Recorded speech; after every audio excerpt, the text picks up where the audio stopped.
Paul, it's great to have you here and thank you for your time, man. I want to jump right into it. You're building something that's extremely exciting, has a lot of upside here in the US, but a lot of people may not know about it yet. So when someone's hearing Døds diving for the first time, how do you usually explain what it is exactly? First of all, the right pronunciation. It's called Dodge diving, so that was perfect. But I think our sport it became the platform for freestyle diving. So even though the sport was born in Norway back in the 70s, it was a way of peacocking from heights and doing something crazy in the air and impress the girls at the local community pool. And every country in the world with a body of water has this kind of daredevilism.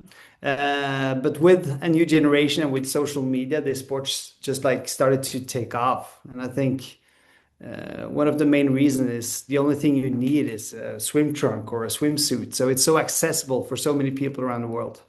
Got you. And so when did you notice there was a way to create a real business structure around this sport, and more importantly, a league that can scale globally? It didn't start as a business. It started as a community, and I think that's the strength of the whole case because it's very community based. All the athletes know each other. They travel across the world. They claim new cliffs. They explore the world together. They make content. So it's a very organic kind of growth throughout the years. And once we now start structuring it more like a proper World Series with a World Championship at the end of the season, you also have this transition from kind of grassroots to a more professional kind of focus, both from the athletes but also from the IP. It is now a media-ready product, and we're having our debut season on ESPN this year, so they're going to show the whole league. And with that also comes the professionalism with the athletes. So, I guess, kind of walk us through how the league is currently structured, or like, what's the model? How does the competitions work? Like, take us through that, so like listeners can get a better perspective on like how everything is organized. Yeah, so the World Tour is consisting of six international events. So you have three events in Europe, two in the US and one in the Caribbean. The event in itself is a 2 hour format where you have 40 athletes qualifying to come to the second round, which is then a knockout format. So one winner, one loser, and then 10 goes to the semifinals, and then you have five in the finals. And you kind of get points for each stop on the World Series, and then you can qualify for the World Championship at the end of the season. And then you can both win as a team and you can win as an athlete. And we are a gender neutral league, meaning that the girls are fighting the guys, which is really cool. Yeah, absolutely. You mentioned obviously the media rights deal with ESPN, which I think is huge, and for a lot of emerging leagues, like that is getting the media rights deals in place and having that sustainable revenue stream can be a game changer for the long-term sustainability of the organization. So kind of walk us through the business model, how you guys are thinking about monetizing the league and revenue streams and things of that nature. Yeah, so that's a million dollar question right there because all emerging league are trying to figure out how to kind of monetize both kind of the physical events, but also kind of the reach that you're doing. And a lot of these leagues are very kind of native in social media, so that's where they get kind of most of the reach. But it's a very kind of fragmented business model because at the end, you can't always run for the money. You have different stakeholders when building this business. You have the athletes, you have investors, you have media assets, you have host cities. So at least our model, we learned the hard way that we're building the events with a host city strategy first, meaning that we do want to build a calendar that's sustainable. So when we add a stop to the World Tour, that's a fully financed event going into that host city with the media broadcast. So everything we put on top of that is sponsorship revenue generated from the reach that we're selling on social media and of course on broadcast as well. But the big question is, where do you take it from kind of a pretty sustainable model with a moderate kind of revenue stream to kind of a full hockey stick. And I think there's a lot of kind of leagues and IP owners going kind of to the tech direction, and they trying to integrate more tech in their value proposition. You have leagues going more the federation way, getting supported by the IOC, going towards the Olympics.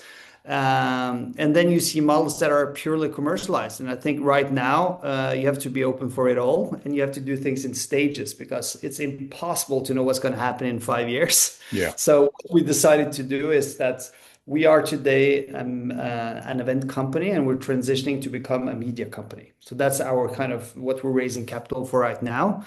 Secure that we maximize the reach and we have a good structure around our events. And then our third chapter on how to kind of build a full hockey stick, we have different options. So we'll Mhm. see kind of where the sport goes. But the most important thing for us is becoming the next generation of aquatic sports. So we want to be part of the aquatic family, just like snowboarding kind of revolutionized skiing back in the 90s and became an Olympic winter favorite. We want to do that for World Aquatics. So I think there's some importance to understand what you want to be, and we want to be a proper sport. So we definitely have the Olympics in mind for 2032, hopefully becoming a real international sport. Were there any other leagues that you kind of took pages from or strategies from when you were initially thinking about building it out that you could apply to Duds and what you guys are doing? Our playbook has been scrapped because everything has changed. Yeah. But we did start with the Nitro Circus playbook because our shows were so kind of, it's like gladiator ship. It's like pyro music, vibe, drinking beers, the after party. The whole thing is a really cool event. It's actually very similar to PBR. So that was kind of one of the playbooks that we're looking into, the bull riding league.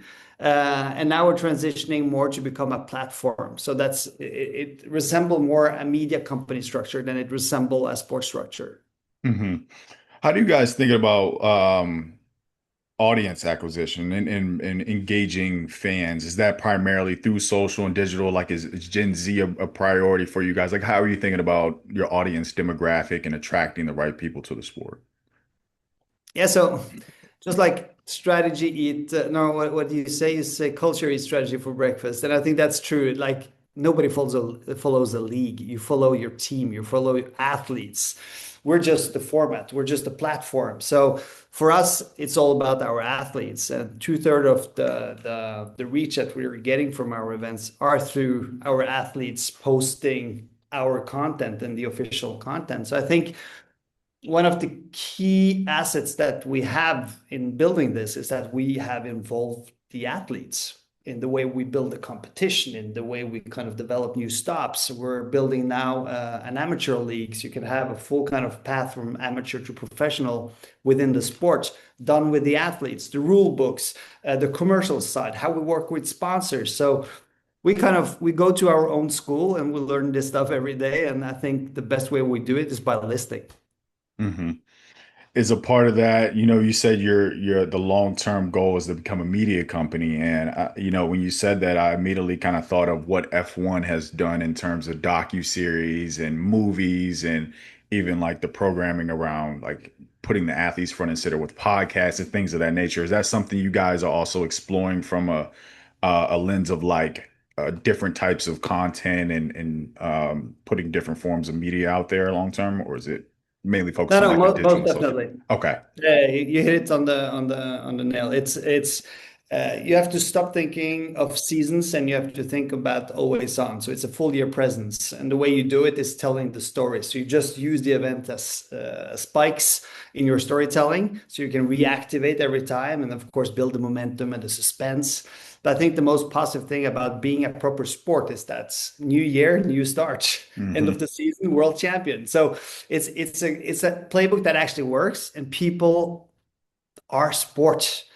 I can't find kind of. I just came out of a sports conference or a host city conference in Birmingham 2 weeks ago at Teams Europe, and I don't think there's any product in the world where you have so much emotion and so much identity. So as long as you kind of are true to the community that you're building and you're true to your athletes, you'll have your fans follow and they want to be a part of this. They will want to come to the events. They will want to watch the documentary of Rory, who just won the Yeah. Masters a couple of days ago. I watched that Netflix documentary just a couple of days before. It means so much more because you have that context and everything. And that's exactly what we're building. So we're building a narrative based on that platform. Hmm.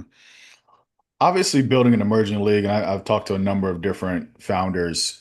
There's a ton of challenges that you have to endure on a regular basis. What would you say has been the hardest thing for you as a founder in building an emerging league? What component has been the most challenging? Yeah, so first of all, our core business is crisis management. That's that's what we do. So everything that can go wrong goes wrong. If it's media production or if it's calendar changing at the last minute, or you have athletes jumping out of the league or whatever. So I think that's kind of the name of the game. But on the other side, you're kind of still working with kind of the closest thing to being a human. There's so much emotions in this. So I think it just kind of just makes sense to be to have an honest product that you put out there and make sure that you involve your community while building it. I think that's the key thing. Hmm. You talked about you guys are raising capital right now. When you're talking to investors, trying to convince somebody to come on board and partner with you, what is that story that you're telling them in order to get them to see the long-term viability and sustainability of this league? Yeah, so we actually did the opposite of what a lot of leagues do. We actually built the engine first. So we are in dialogues with the host city for 3-year engagements. We're going to these conventions. We have the athletes locked in as teams already. We already bought them. So we have the structure around running events and running a season. So that's locked in. So, and we can do that break even. So the next phase for us would be, but how do you kind of increase value for that? So our next chapter now is raising capital to maximize the reach and professionalize the reach. So we are a more premium asset for sponsorships, for partnerships, for media partners, for host cities. So then we increase kind of the value that we built on, and then our third chapters, that's where we have a big question mark because we could go tech development within the space of diving. We could become a key player in aquatic sports. We could work with travel agencies because we're exploring the world. There's we could sell sports aquatic equipment. There's so many kind of possibilities in the future if you manage to become relevant and have that reach that we're building. So I think the only thing that we're focusing on now is keeping on having a sustainable event structure and making sure that we're hitting all the KPIs when we introduce our new media strategy this year. Hmm. Getting back, I asked you about the challenges, but I want to also kind of touch on what has surprised you the most about building this league. Like, what has been the most eye-opening experience that you've had so far? Things take time, so much more time than you think. So I think to be a little bit moderate, everyone's pushing you. The athletes are pushing you, the investors are pushing you, the media channels. Oh, it's not enough with 4 events. We need 6 to launch this, the TV season and all that stuff. But at the end, you're the one that's responsible for making sure that this actually happens. So having this kind of course, you're always pitching because you need to, but at some point, you need to be honest also with the organization, with the people that you're working with, that this is our plan and this is what we can do with credibility, and we will do it well. Next year, we will do this. Hmm. Because at the end of the day, you need that you need that extra power when shit hits the fan, and that's happening every time. It is crisis management, so you Yeah. need that extra kind of muscle to be able to kind of solve those challenges on the playbook. So I think be kind of modest on setting your goals. It's very easy to kind of get drawn to say, ah, no, we're going to double down on the revenue, we're going to double down on the calendar, whatever, what else, and at the end, be a realist because otherwise it's going to bite you. That's great advice. You know, you talked about the different pathways and avenues you all can potentially take with the league. If we're zooming out 5 years from now, what does success look like for you, and how big do you envision Duds Diving getting? Yes, I think what's unique about the Døds Diving League is that we actually own the IP for the whole sport. So it's a little bit more similar to the UFC than other traditional federation. It's not just a take on another sport, it's actually an own IP.